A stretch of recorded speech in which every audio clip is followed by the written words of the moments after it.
el equipo 2. Vamos a hablar sobre el principio de Arquímedes. Es mi compañero Gerardo Valle,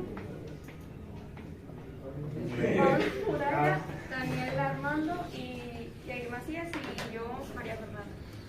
Bueno, Arquímedes vivió entre los años 287 y 212 a.C. Fue un físico, ingeniero, inventor, astrónomo, matemático, griego y filósofo. Bueno, nosotros vamos a hablar sobre el principio de Arquímedes. Hay una historia para que se entienda mejor sobre la corona, donde se le pide a un rey le pide a Arquímedes que comprobar si su corona es de oro puro o no es, pero sin dañarlo. Entonces Arquímedes no sabía qué hacer. Cuando se estaba bañando en una bañera, al meterse, se dio cuenta de cómo era más fácil midiendo el volumen primero de objeto para saber si era o no. Iniciar en lo que hizo, lo que se tenía que hacer era sumergir la corona al agua y medir el volumen de agua que se estaba desplazando para ver, bueno, de ahí tenía que ser el mismo volumen del agua que el de la corona, tenía que ser el mismo y ya se podría inicialmente medir el volumen y saber si era o no.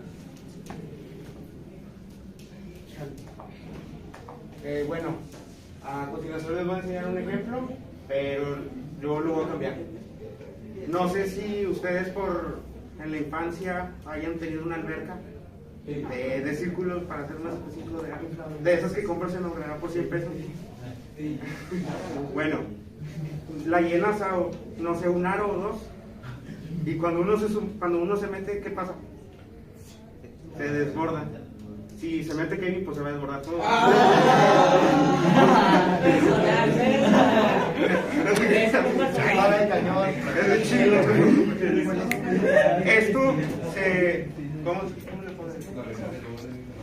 Esto se debe a que, pues, como uno tiene más volumen, se hace el cambio.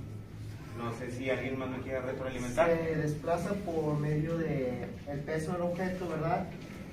La fuerza de peso, ¿verdad? Y la de empuje. Entonces es igual, depende del tamaño que tú metas el objeto, ¿verdad? Será la fuerza de empuje con la que salga el agua hacia arriba.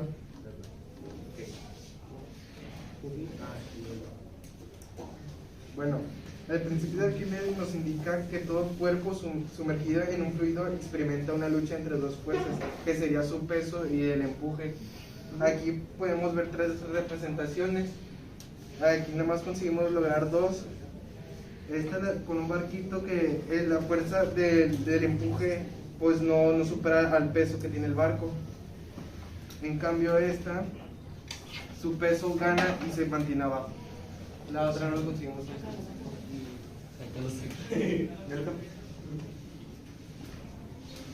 Bueno, esta es la ecuación del principio de Arquímedes. Esta tiene la finalidad de calcular la fuerza con la fuerza de empuje que ya experimentando el cuerpo sumergido, multiplicando a su vez la densidad del fluido, que en este caso puede ser el agua, por el volumen sumergido del valor total de la gravedad.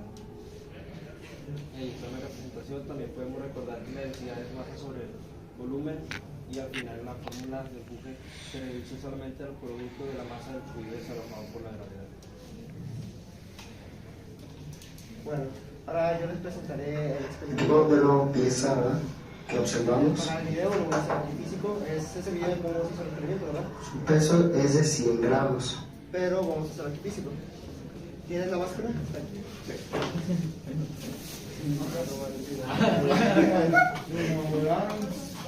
Ahí está.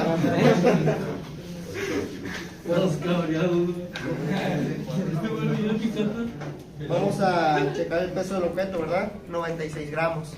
Aquí se puede notar, ¿verdad? Entonces, acá esta pieza, ¿verdad? Voy a intentar meter la mano. Esta pieza pesa 11 gramos. Díganme ustedes cómo una pieza que pesa 11 gramos, ¿verdad?, se hunde, y una pieza que pesa 100 gramos no se hunde. Es 10 veces más en cuestión de peso. Ok, ¿por qué no se hundiría? O sea, ¿por qué esto que pesa menos se hunde y esto que pesa más se hunde? No se material en sí. ¿La forma? Exacto, tiene algo que ver por ahí. El área de ocupa el volumen, porque es muy poco volumen y mucho peso. Por la densidad del agua, ¿verdad? Más o menos, el peso, como está distribuido por dentro de esta pieza, tiene cámaras de aire. Entonces eso logra que tenga esa flotabilidad. Lo mismo pasa con el principio de los barcos. Los barcos no son completamente rellenos por dentro, claramente. Si fueran rellenos, hundirían. Entonces por dentro están pues vacíos, huecos. Eso logra que puedan flotar. Claramente, si en las cámaras de aire se llenan de agua, se van a hundir, como cualquier otro barco, como por ejemplo el Titanic. Así fue como subió. Se golpeó, se empezó a llenar las cámaras de aire y se fue para abajo. Entonces, como dijo mi compañera, la parte de la bañera, la persona que se sumergió, ¿verdad? El agua, la fuerza de empuje que salió hacia arriba, esa fuerza es igual al peso que se metió, ¿verdad? Si se mete un peso de 100, ¿verdad? El agua que debe salir hacia arriba debe ser 100 gramos, ¿verdad? ¿Cómo comprobamos eso? Vamos a pesar la vasija, ¿verdad? Vamos a quitar esto, vamos a reiniciarla. Pesa 68 gramos, ¿verdad? Entonces tendremos que en nuestra ecuación quitar 68 gramos al agua que se vaya a meter aquí adentro. Entonces, con esta jarra, ¿verdad? Aquí adentro. Y rellenamos esto hasta donde queda el tope, ¿verdad? Al ras. Para que el agua pueda desbordarse. ¿Y cómo está inclinado? Alguien ayúdele. El barco, ¿verdad? Ahí está. ¿Vale?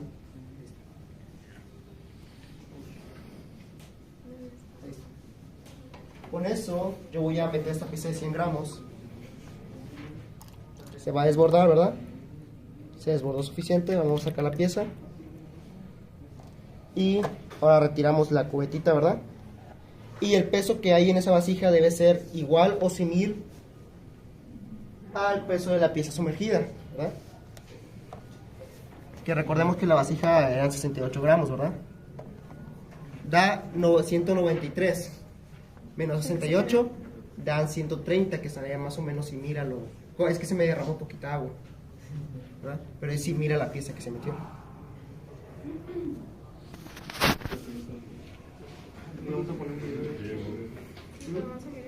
¿Quieres poner el video? Ahí está el video ya más. No, pero ya, no, este video no. No, el otro. Puede ser el que especifica más. Ah, bueno, ahí es donde les explico el principio del barco. Por ejemplo, ahí pueden ver ya en un programa 3D cómo se ve el barco por dentro, ¿verdad?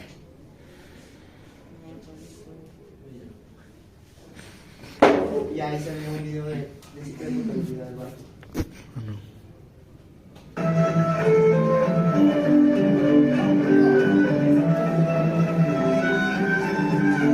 Das ist zu wenig, um mich damit ziehen zu lassen. Deswegen habe ich es auf circa, damit ich auch, seht ihr jetzt gleich, bei jetzt geht's an den See mit Schlauchboot.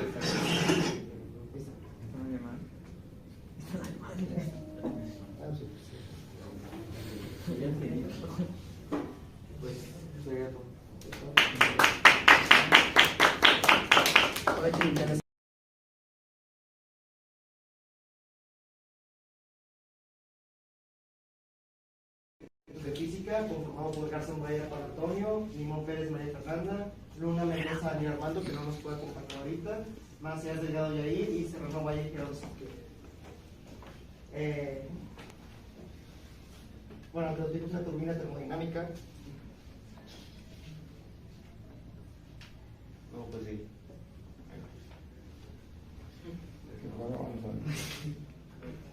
Ahí está. Aquí es una turbina. La turbina es un motor rotativo y convierte en energía mecánica.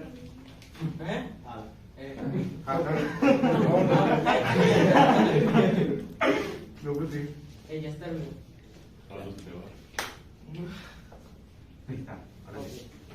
La turbina es un motor rotativo que convierte en energía mecánica una corriente de agua, vapor, de gas. O sea, que al calentar el agua, ¿verdad? Y salir disparado por el único lugar que tiene, pues sale el humo, ¿verdad? Ese humo se hace una corriente de aire.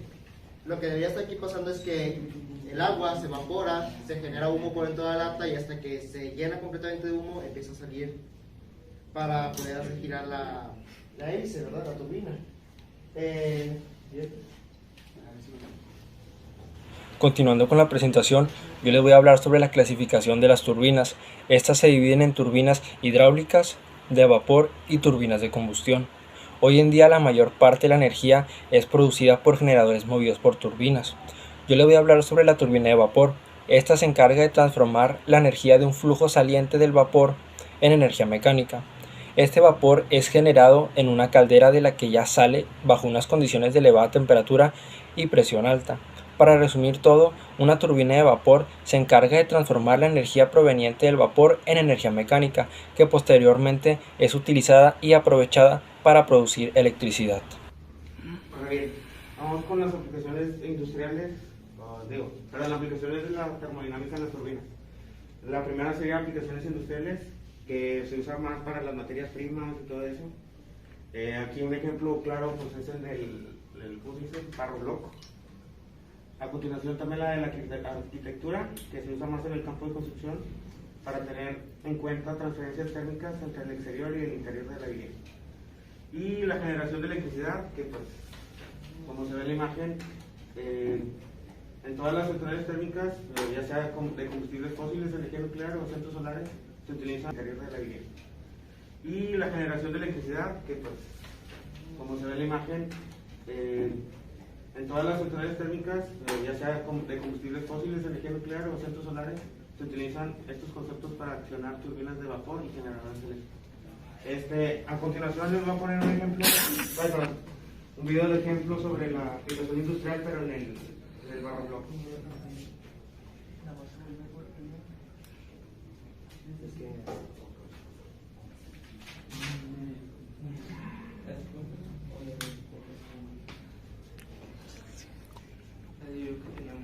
Cada año se producen 1.5 billones de ladrillos en todo el mundo.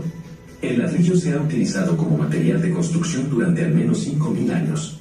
Es la base sobre la que se han edificado las grandes ciudades del mundo, aíslan el calor en verano y nos protegen del frío en invierno. Pero, ¿alguna vez te has preguntado cómo se hacen los ladrillos? Visitamos una fábrica de ladrillos para descubrir cómo se hace el ladrillo de la arcilla.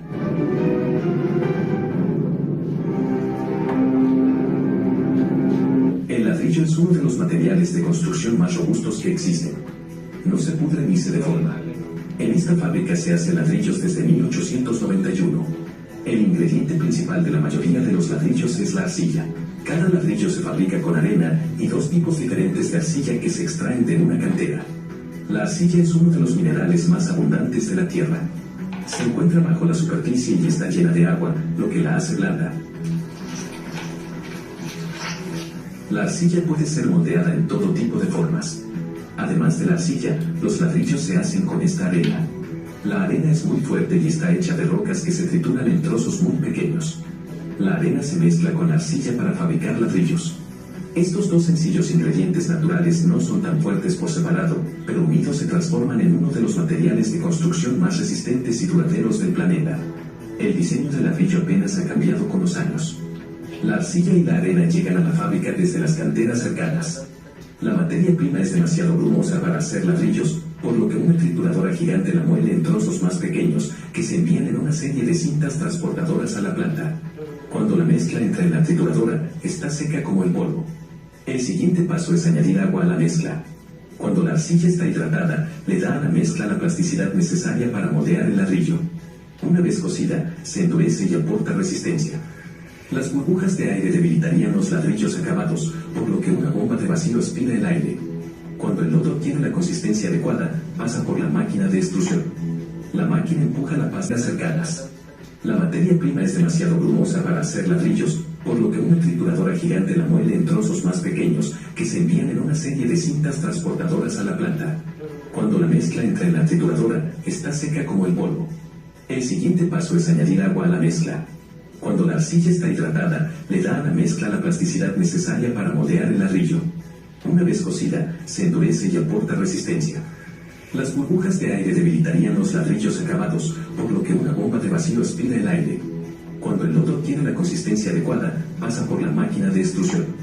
La máquina empuja la pasta a través de una abertura rectangular para formar una pieza larga y continua como un lingote, de donde sale convertida en una columna continua de 3 metros de largo, con 3 perforaciones en el centro. Las perforaciones aligeran el peso de los ladrillos terminados. De esta forma se cocinan y se secan más rápido, son más fáciles de maniobrar y su traslado es más económico. A medida que la columna sale de la extrusora, una serie de cuchillas la cortan del tamaño correcto. Una lijadora de rodillos agrega textura y crea diferentes acabados. El sobrante se recicla nuevamente en las trituradoras.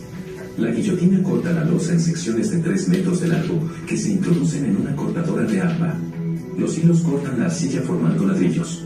Se corta cada columna en 50 ladrillos individuales con unos cables de acero similares a las cuerdas de un piano. Es un proceso sencillo que puede fabricar más de 32.000 ladrillos por hora. Para eliminar la humedad de la arcilla, se envían a una secadora gigante. Mide 6 metros de alto y tiene capacidad para 350.000 ladrillos. Es tan grande que hace circular aire caliente y húmedo a los ladrillos blandos, eliminando lentamente el agua. Se cargan unos 10.000 ladrillos en una bandeja de horno que los transporta hasta la secadora. Los ladrillos permanecen en la secadora a 120 grados centígrados durante 2 días.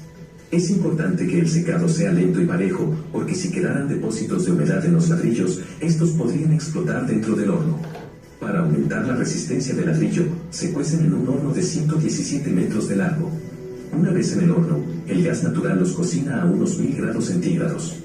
El calor intenso provoca la fusión de las partículas de arcilla y arena y las combina en una masa homogénea. Cada ladrillo sale del horno completamente cocido y con medio kilo menos debido a la evaporación de la humedad durante la cocción. Cuando el ladrillo pasa por el horno, la arcilla se cristaliza, por lo que se convierte en una especie de vidrio. Los cristales entrelazados unen los ladrillos y cuando se enfrían se solidifican.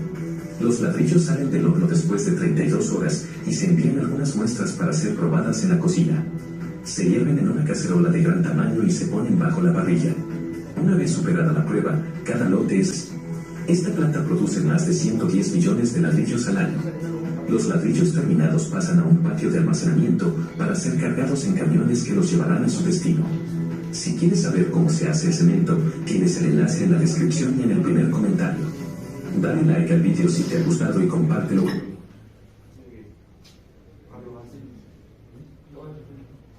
Pero si no es positivo, es el prototipo. Ok. Es que está haciendo para arriba el humo, ¿no? Si está saliendo humo, pero no está haciendo girar la. Sostén el prototipo, o sea, la base de madera, sostén la forma, no está saliendo humo. Porque si la sostienes no está generando movimiento.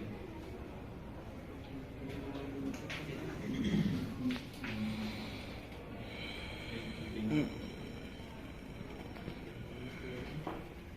está saliendo por aquí, ya, o sea, ya está saliendo ahorita abajo.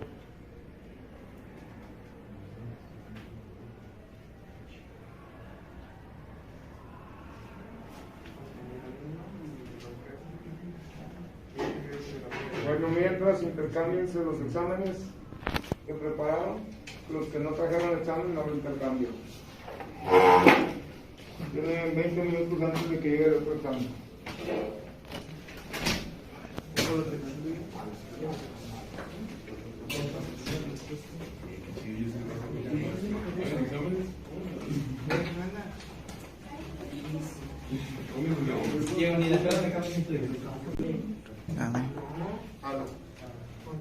Lo que intentábamos lograr con este prototipo, ¿verdad? Es intentar que el agua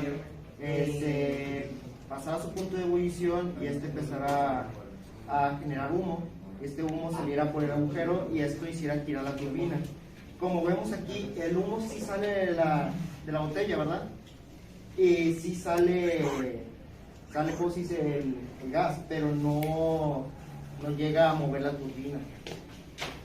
Tal vez con más tiempo, ¿verdad? Dejándolo calentar, pueda generar más humo y pueda hacerlo girar. Para el baño.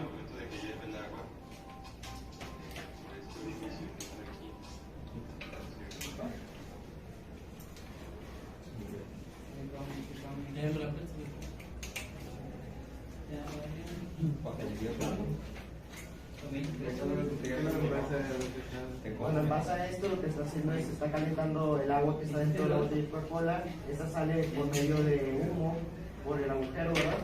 Y empieza a mover la turbina. ¿Cierto?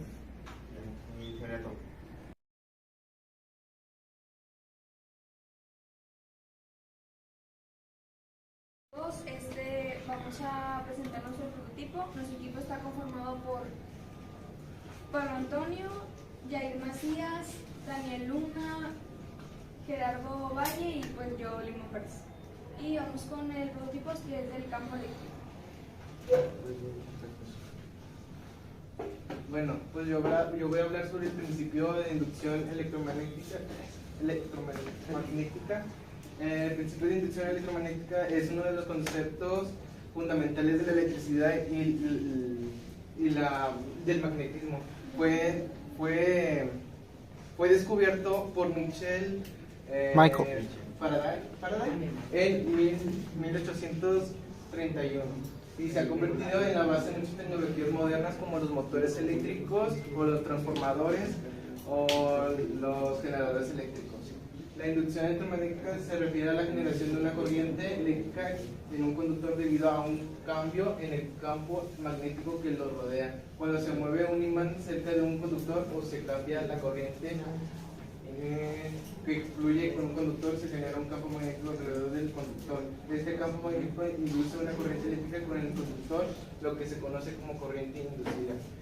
En nuestro prototipo pues utilizamos una batería y un dip para que el dip generara encendidos y apagados para que este se mantuviera esa energía, y pues al colocar este que va a recibir esa energía, pues el foco va a prender el LED. ¿Pero ya ahí? Sí, más allá.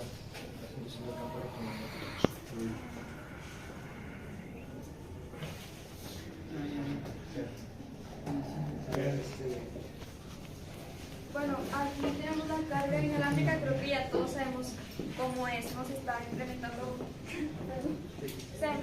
cada vez más, dejando atrás el uso cotidiano que es pues, del cable. La carga inalámbrica se hace a través de transferencias eléctricas por medio de ondas, por lo que también ahí algo malo podría ser que se tarda en cargar, es más tardado que el método tradicional, pero un beneficio es que se pueden cargar dos al mismo tiempo y pues es parte de nuestro prototipo, también lo vamos a implementar ahorita. Bueno, yo voy a hablarles cómo funciona. Este proceso que lleva a cabo el prototipo se da gracias a la tecnología de carga inalámbrica. Esta viene gracias al principio de inducción electromagnética, que es el principio que se usa para transmitir energía a través del aire. La carga inalámbrica se basa en un fenómeno físico conocido como un campo magnético alternante. Este es cuando se hace pasar la energía de la corriente eléctrica por un cable conductor y se genera el campo magnético a su alrededor. Si se coloca otro cable conductor cerca del primero, el campo magnético alternado generado por el primer cable inducirá una corriente eléctrica en el segundo cable. A este proceso se le conoce como inducción electromagnética. En el caso de la carga inalámbrica de un dispositivo móvil, el cargador inalámbrico va a funcionar como el primer cable conductor y el segundo, que va a ser el teléfono móvil, se va a cargar como funciona el segundo cable conductor. El cargador inalámbrico contiene una bobina que esta va a generar un campo magnético alternante cuando se le aplique la corriente. El teléfono móvil contiene otra bobina de cable conductor que está diseñada para recibir la energía del campo magnético generado por el cargador inalámbrico. ¿Tú eres Daniel?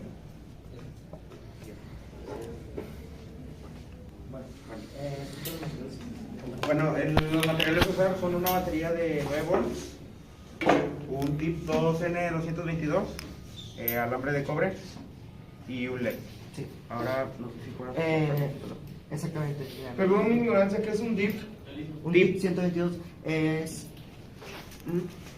un transistor, ¿verdad? Lo que se utiliza en el modo que se utiliza ese transistor, ¿verdad? Es para que corte y envíe energía. El problema es que estamos induciendo el campo electromagnético de manera que estamos enviando pulsos a cada rato de energía. Recordemos que si pasamos un imán por la parte imantada, o sea, esta parte, ¿verdad? Va a generar electricidad, ¿verdad? Pero si dejamos el imán ahí, simplemente no va a generar electricidad. Tiene que estarse moviendo para estar generando electricidad. Entonces, tenemos que generar ese tipo corriente, ¿verdad? Que se está apagando y encendiendo para que pueda generar el campo. Porque si no, si además dejo la corriente encendida, pues nada más va a generar una vez y ahí se va a quedar. Muy bien, entonces ahora saca el teléfono para hacerlo. El teléfono, sí. Por ejemplo, mi celular cuenta con carga inalámbrica, entonces podemos probar. Ah, no tengo el... ¿Tienes tu celular, Poncho? Ah, no, pues al igual no sé si lo quiere probar usted también. No. Bueno, igualmente tenemos la bobina separada, ¿verdad? Que esta bobina es la que tienen dentro los celulares, así es como funciona la carga inalámbrica. Y conectamos esto, conectamos la parte positiva, ¿verdad? Y energizamos la bobina. Y ahí se ve que cuando voy acercando el LED, ¿verdad? Va encendiendo el campo. Ahí está. Esto también se podría utilizar con un celular, por ejemplo. Claramente tienes que activar una función para alimentar. Y que no todos los celulares lo tienen. Sí, me va a dejar hasta el 20%. ¿Tienes, Poncho, tienes tu celular? Creo que nomás son estos. Pero me cree que nos puede prestar Poncho su celular para que demos ejemplo. No todos tienen la bobina implementada. Y si me permite, por favor, pasar para... Sí. Yo nada más he visto que los traen los Samsung como el de Pablo. El mío, por ejemplo, los iPhones no sé si traigan para cargar otro. No, pero el mío no tiene batería para enviar carga. El tuyo tiene la batería para enviar carga. Ah, es que el mío no sé si carga. El mío carga. Vamos a intentar. Pero no puedes enviar. No, el mío recibe, pero no sí puede enviar. Si quieres, probamos. A ver, pues. Porque no todos envían. Pues solo el tuyo, ábrelo e intenta activarlo. Así pero funciona. no está abierta la función. Ay, sí, güey. No. Usted No dan. puede Pero hacerlo, se pero recibe energía, pero no dan. Sí. Bueno, en caso, se ocupan dos, se ocupa el emisor y el receptor, ¿verdad? Hay celulares que nada más tienen el receptor, entonces nada más pueden recibir carga, y hay otros que pueden pasar la carga, que es la bobina emisora. Esta bobina emisora pues funciona igual con un tip o algo que haga que encienda, un tipo switch, que genere el campo magnético, ¿verdad? Pero qué chiste, lo tocaste con el LED, ¿no? Oh, ¿no? Es que no se ve en el video, pero... Pongo esto, y... Hazlo de manera que no se vea que es truco. Ahí está prendiendo. Está prendiendo, lo vas acercando. Es que en la cámara no capta si prende o no prende. Ahí está, ahí se ve que está prendiendo. Sí. Acércate más, güey. No hay nada abajo. Cuidado cómo hablas. Eso no fue el video, ¿verdad? No hay nada abajo. Si lo voy acercando, pues se va encendiendo. Si lo alejo, se va apagando. Muy bien. Básicamente sería todo. Sí. Básicamente sería todo en la parte.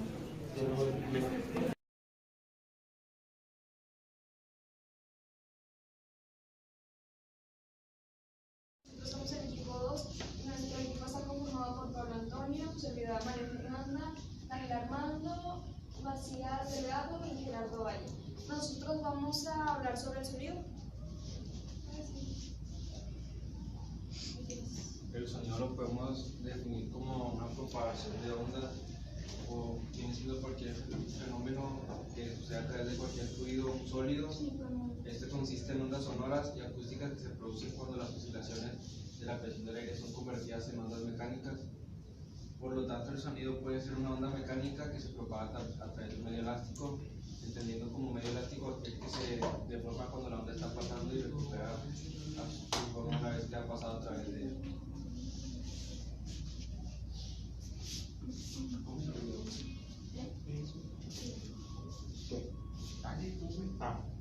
Bueno, la velocidad de propagación del sonido es la velocidad de las ondas sonoras que se mueven a través del medio material, como podemos observar aquí. Esta velocidad depende de varias características del medio como su densidad, elasticidad y la temperatura. Cuanto más denso y elástico sea el medio, más rápido se propagará el sonido a través de él. Por ejemplo, el sonido se propaga más rápido en el agua que en el aire porque el agua es más denso que el aire y puede transmitir las ondas sonoras con más eficiencia. Bueno, aquí tenemos las características del sonido, que son tres. Tenemos el tono, el timbre y la intensidad. En el tono es la frecuencia de la onda, es decir, a mayor frecuencia el sonido es más alto o agudo. A menor frecuencia el sonido es más alto o agudo, a menor frecuencia el sonido es más bajo o grave. En el timbre es la calidad de las ondas sonoras, la combinación de frecuencias, y es característico de cada instrumento, pero o sea, Pablo y Jera no tienen el mismo timbre. En la intensidad describe la magnitud de la onda y se mide y determina si un sonido es fuerte o débil. Y a continuación, ¿alguien va a explicar tú?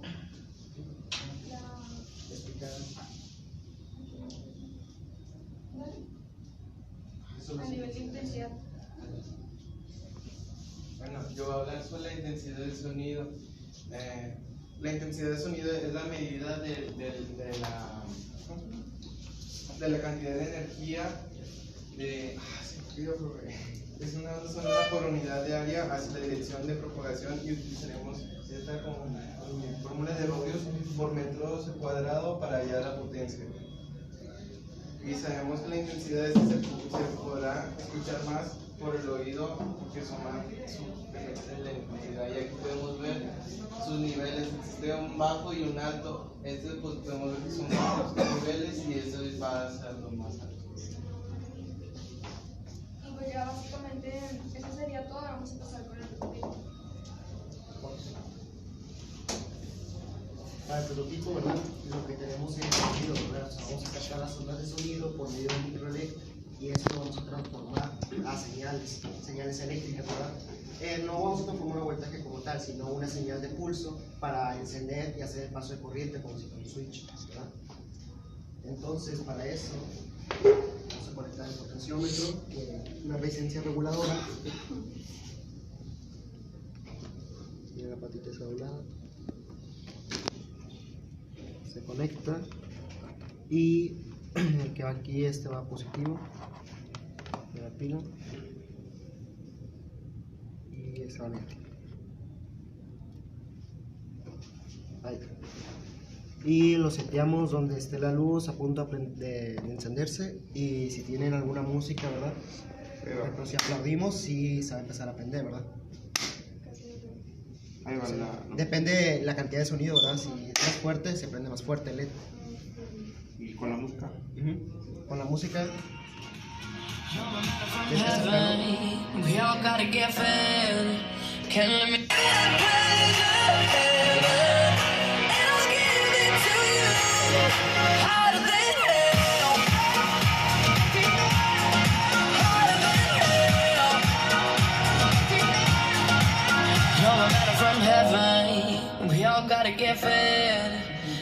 me know.